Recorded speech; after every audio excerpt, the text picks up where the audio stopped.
दोस्तों नमस्कार।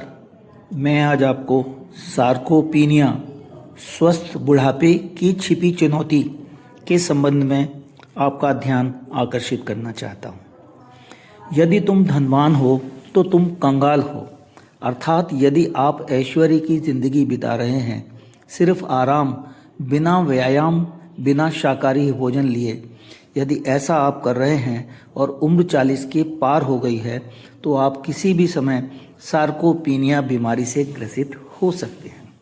यदि आपको सार्कोपीनिया हो गया है तो हजारों रुपए की दवाएं आपकी व्यर्थ हो जाएंगी और आप धीरे धीरे बूढ़े होते चले जाएंगे।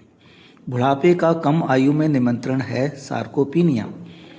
मैं डॉक्टर अनिल वशिष्ठ आपको बताऊंगा कि सार्कोपीनिया क्या है और यह भी बताऊंगा कि इसका निदान क्या है। सार्कोपीनिया का संबंध धीरे धीरे मांसपेशियों के घटते हुए द्रव्यमान, शक्ति और कार्य क्षमता की कमी से है, जिसमें आपकी मांसपेशियां धीरे धीरे क्षीण या कमज़ोर होने लगती हैं और चलना फिरना, खेल कूद और सारी शारीरिक भौतिक क्रियाएं प्रभावित होती हैं। आप धीरे धीरे झुककर चलने लगते हैं। खाना पीना, बातचीत, सभी की क्षमता में कमी आने लगती है। आपका उत्साह कम हो जाता है।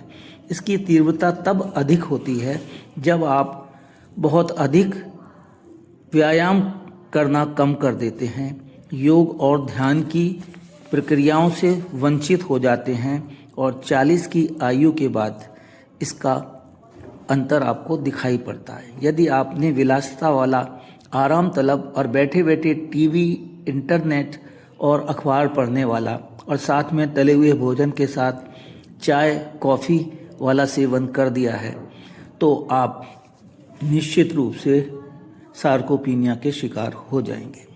ऑस्टियोपोरोसिस अर्थात हड्डियों की दुर्बलता, मधुमेह, हृदय रोग, स्मृति विलोप, रक्षा तंत्र का कमज़ोर होना आदि आपको सार्कोपीनिया की ओर आमंत्रित कर रहे हैं।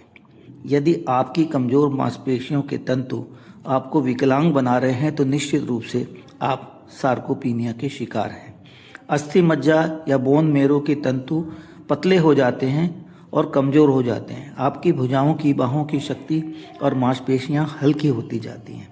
सार्कोपीनिया कैचेक्सिका से पूरी तरह अलग है, जिसमें मांसपेशियां घटकर साइटोकाइन केंद्रित अपघटन का कारण होती हैं।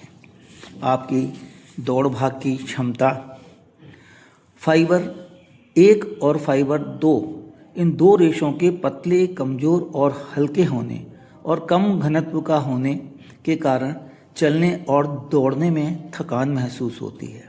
आपको जलन महसूस होती है। एडोप्टोसिस और माइटोकॉन्ड्रियल डिस्फंक्शन का आप शिकार बन जाते हैं। धीरे धीरे चलने में आप ऐसे चलते हैं जैसे आप अपाहिज हो गए हों।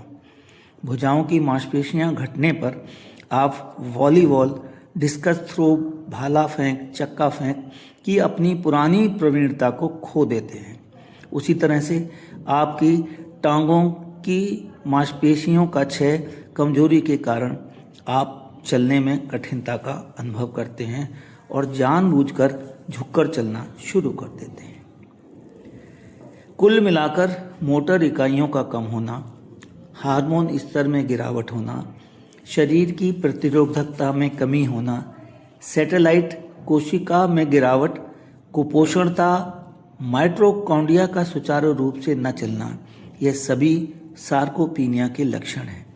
यहाँ तक कि आपके खाने पीने में आपके जबड़े की मांसपेशियाँ भी कमज़ोर हो जाती हैं और आपको थकान होने लगती हैं। अब मैं आपको निदान बताऊंगा कि सार्कोपीनिया का क्या उपचार है, इस समस्या से कैसे निदान पाया जा सकता है। दोस्तों, बहुत सारे डॉक्टर आपको विटामिन, प्रोटीन, एंजाइम देकर के हजारों लाखों के नुस्खे बता करके लूट सकते हैं। मैं डॉक्टर अनिल वशिष्ठ आपको सबसे सस्ता सरल उपाय बता रहा हूँ, जिससे आप इस रोग से किसी हद तक निदान पा सकते हैं। आपको एक ऐसी प्रोसेस करनी है जिसमें कि आप अपने शरीर के अंगों को फिर दोबारा से हिलाना डुलाना शुरू करें। भोजन में अधिकांश हरी सब्जियां, सलाद और दूध लें और थोड़ा सा यानी जितना आपने सलाद आदि लिया है और फ्रूट आदि लिया है उसका आधा आप चपाती में लें और आपका स्टमक या आमाशय आधा भरा हुआ होना चाहिए। यह नहीं है कि गले तक आप कुछ भी खाएंगे। और आप क्या करें, योग तथा व्यायाम 15 मिनट तक अवश्य करें। जुम्बा या डांस करें। 3 घंटे के अंतराल तक कुछ भी न खाएं। चाय कॉफ़ी बंद करें। ऐसा करने से 15 दिन में ही आपकी मांसपेशियां जो पूरी तरह कमज़ोर हो गई थी स्वस्थ हो जाएंगी, काम करने लगेंगी। और लेकिन जान के रखिए कि वृद्धावस्था एक सत्य है, आप दुर्बल तो अवश्य होंगे। यदि आपको यह मेरा लेख अच्छा लगा हो तो आप सब्सक्राइब करें और कमेंट अवश्य दें। जय हिंद, जय भारत।